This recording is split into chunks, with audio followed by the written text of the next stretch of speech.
5 राष्ट्रपति की चिंताएं। इस पाठ में 2 पत्र हैं।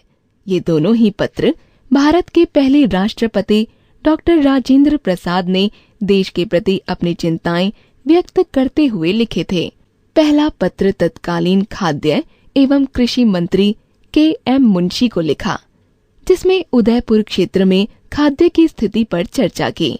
दूसरा पत्र तत्कालीन प्रधानमंत्री पंडित जवाहरलाल नेहरू को लिखा, जिसमें देश की ललित कलाओं को प्रोत्साहित करने के लिए कुछ विशेष करने की चर्चा की है। आइए पाठ को सुनते हैं और जानते हैं कि हमारे प्रथम राष्ट्रपति देश की विविध समस्याओं के प्रति कितने चिंतित और सजग थे। गवर्नमेंट हाउस, नई दिल्ली, 17 फरवरी 1951। प्रिय श्री मुंशी, पिछली बार जब हम मिले तब उदयपुर क्षेत्र में खाद्य की स्थिति पर मैंने आपसे बात की थी। इस विषय में अपने विचार व्यक्त करते हुए आपको कोई नोट भेजा या नहीं, यह मुझे स्मरण नहीं है। वहां मैं भीलों से मिला, जो अपना दुखड़ा सुनाने दूर दूर से बड़ी संख्या में आए थे। मुझे बताया गया कि मक्का वहां की मुख्य फसल है, जो पूरी तरह नष्ट हो गई है। इसका नतीजा है कि अभी से वहां अन्नाभाव की ऐसी स्थिति हो गई है कि ये भील पत्तों और पेड़ों की छालों को खाकर गुजर बसर कर रहे हैं। उनके बीच कार्य कर रहे एक व्यक्ति ने मुझे बताया कि अब वे अपने मवेशी मारने लगे हैं। इसका मतलब हुआ कि यदि अभी पेट भरने के लिए बड़े पैमाने पर ढोर डंगर नष्ट किए जाते हैं तो भारवाही पशुओं की कमी हो जाएगी, जिसका असर अगले मौसम की खेती पर भी पड़ेगा। मैं कुछ कार्यकर्ताओं से भी मिला, जिन्होंने मुझे बताया कि पहाड़ी क्षेत्र के ठीक बाहर खुली जगह में, जहां अच्छी रब्बी उपज की उम्मीद थी, टिड्डियों ने आकर काफी फसल बर्बाद कर दी और इसके ऊपर पाला पड़ा, जिससे और भी क्षति हुई। अन्य स्रोतों से मुझे ज्ञात हुआ है कि केवल उदयपुर क्षेत्र में ही नहीं, बल्कि राजस्थान के अन्य इलाकों में भी खाद्य की बहुत कमी है। राशन घटाकर 6 औंस कर देने के विरोध में किशनगंज स्टेशन पर हुए प्रदर्शन के विषय में मैं पहले ही बता चुका हूं। आशा करता हूं कि इस बात पर आपका ध्यान है।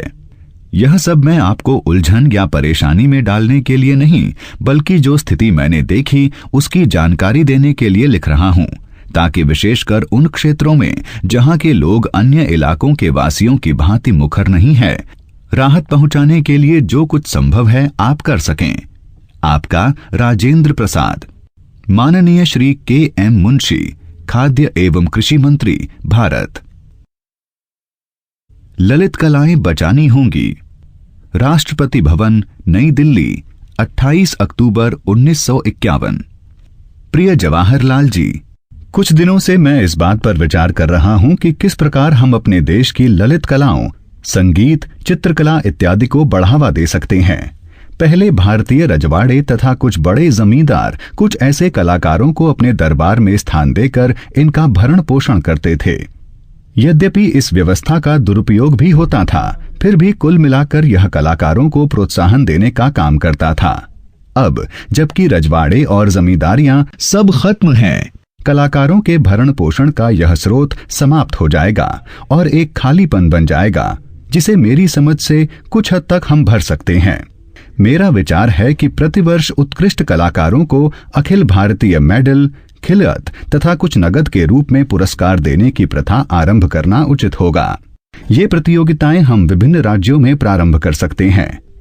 राज्यों द्वारा चुने गए श्रेष्ठ कलाकार आकर दिल्ली में अपनी कला का प्रदर्शन करें और उनमें से सर्वश्रेष्ठ कलाकारों को प्रतिवर्ष पुरस्कार दिए जाएं। पुरस्कार वितरण तथा संगीत, नृत्य, वादन, गायन या अन्य से संबंधित नियमों के निर्धारण के लिए विशेषज्ञों की एक कमेटी नियुक्त की जा सकती है। मेरा विचार एक छोटी कमेटी नियुक्त करने का है, जो प्रतियोगिता के नियम तथा इनसे संबंधित अन्य आवश्यक प्रस्ताव तैयार करे। मैं नहीं चाहता कि इस काम पर ज्यादा खर्च किया जाए। कदाचित कुछ हजार रुपए खर्च कर हम प्रत्येक वर्ष होली पूर्व दिल्ली में ये प्रतियोगिताएं आयोजित कर सकते हैं और पुरस्कार वितरण समारोह होली के त्योहार के दिन, जो सामान्यतः संगीत से संबद्ध है, कर सकते हैं। शुरुआत संगीत प्रतियोगिता गायन वादन से की जाए।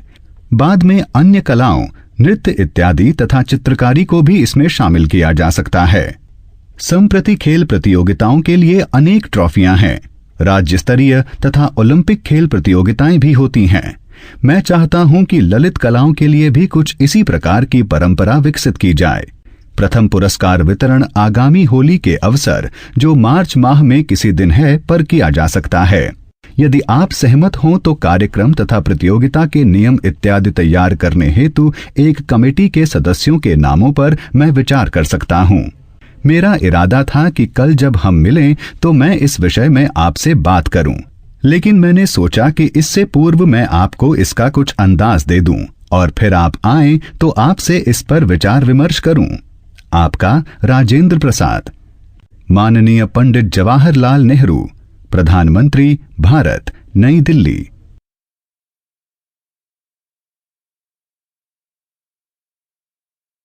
न, नहीं, मत के द्वारा रिक्त स्थानों की पूर्ति कीजिए।